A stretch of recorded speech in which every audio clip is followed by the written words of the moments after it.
in a country where the rule of law has become the thing of the past, where the question of rogue abductions and the reminder of the Nyayo era is back with us.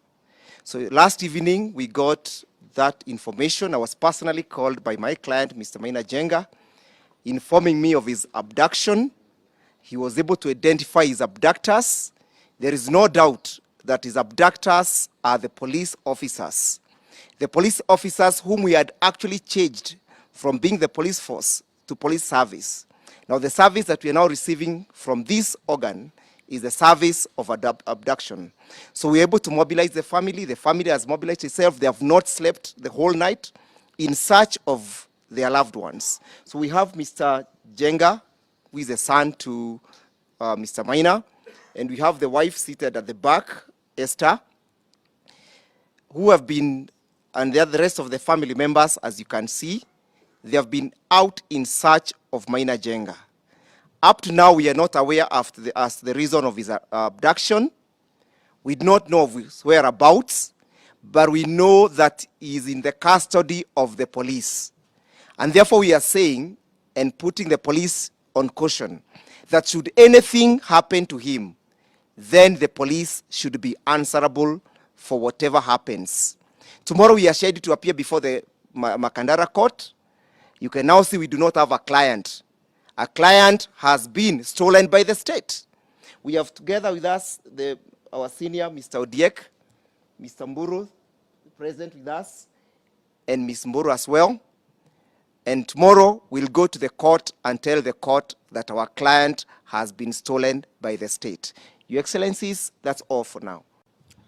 Colleagues and councils and friends, we are here to join and stand in solidarity with the family of Maina Njenga and with him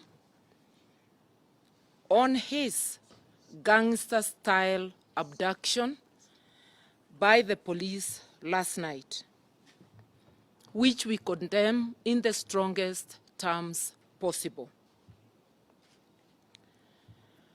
When police make an arrest, they are supposed to identify themselves and tell the person they are arresting the reasons for the arrest. This was not done, and we conclude, therefore, it's gangster-style abduction. The lawyer has already said we are not aware of his whereabouts up to this moment. The family is in the dark, and the abductors, we now know from the family, were in Subarus. They were armed. They were also hooded.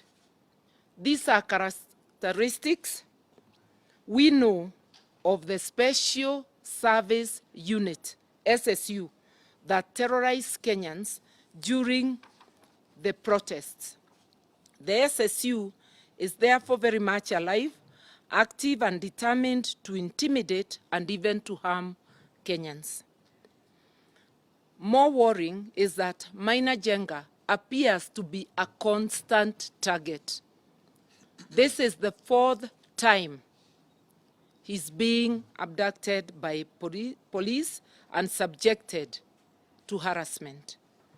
Kenyans need to understand what the lawyer has already said, that he was scheduled to appear in court tomorrow. But because the police know they have no evidence against him, they abduct him on the eve of the pre-trial, which would have led to the trial, or is expected to lead to the actual trial. So if they have evidence, why are they sabotaging the due process? Couldn't they wait to arrest him tomorrow at the court? Maina's abduction is also part of the ongoing targeting and intimidation of Azimio leaders by the Kenya Kwanza illegitimate regime.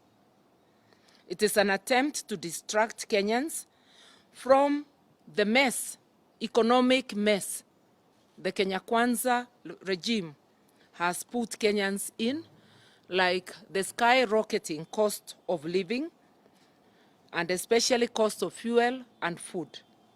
We condemn this abduction and continued persecution of Maina Njenga, his family, and his associates. We demand his immediate and unconditional release. All his immediate production in court. We want to make it clear that we will hold the Inspector General of Police fully liable for the life and well-being of Mr. Maina Njenga and of his family members and associates should anything happen. We want Kenyans to know that we are under a very dangerous, illegitimate regime, which has chosen to use unlawful methods to abduct and arrest and harass those who are opposed to them. Kenya Kwanza has failed. It is getting desperate, and it will get increasingly brutal and dictatorial. So Kenyans have to brace themselves. We have to stand firm, fight, and demand for our civic and fundamental rights. That this is a country under the rule of law. But what we are witnessing is complete reversal of all the gains that we have made.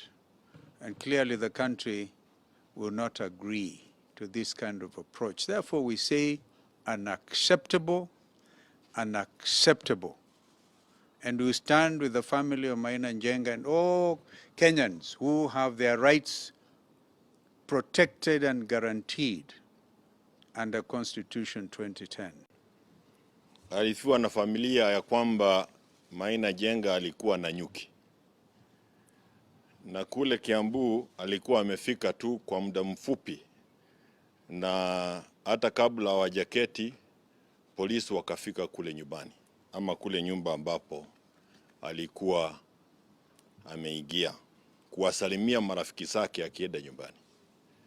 Hiyo ni kumaanisha ya kwamba askari walikuwa wamemfuata kutoka na nyuki mpaka hapa Banana. Haya ni mambo ambayo yanahusunisha kwa sababu kama vile wenzangu wamesema ni mambo ambayo tulikuwa tunafikiri yaliisha na Nyayo era. Lakini kama vile wengine wamesema ni kwamba with increased taxation, expect increased police brutality. Sisi tumekuwa kwa hapa ama tumekuwa kwa hii bomba mara nyingi. And I remember there was a time again led by our principal Raila Odinga and Mother Karua. We raised a caution towards Mount Kenya. And this is a continuation of what we said. Na watu ya Mount Kenya, tumeambiwa siku hizi mambo ni matatu. Tukubali tulikosa, tuamke, tujipange, ama tuendelee kupangwa. Hii ni njia moja ya kupangwa. Lagu la mwisho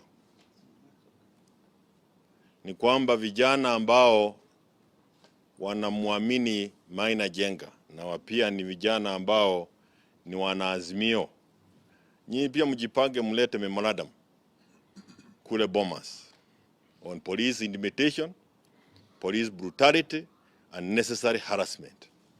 Pia vijana wa Azimio wale ambao walithulumiwa wakati wa maandamano, hata wao walete memorandum. Vijana wa Jubilee wenye wananyang'anywa chama, leteni memorandum. Kwa sababu haya ni mambo lazima yasungumziwe kule. Hata ingawa najua kwamba tukiongozwa na kiongozi wetu makamu wa rais aliyekuwa, we will ask ourselves what is the usefulness of this dialoguing discussions if this continued harassment has not ceased. I thank you.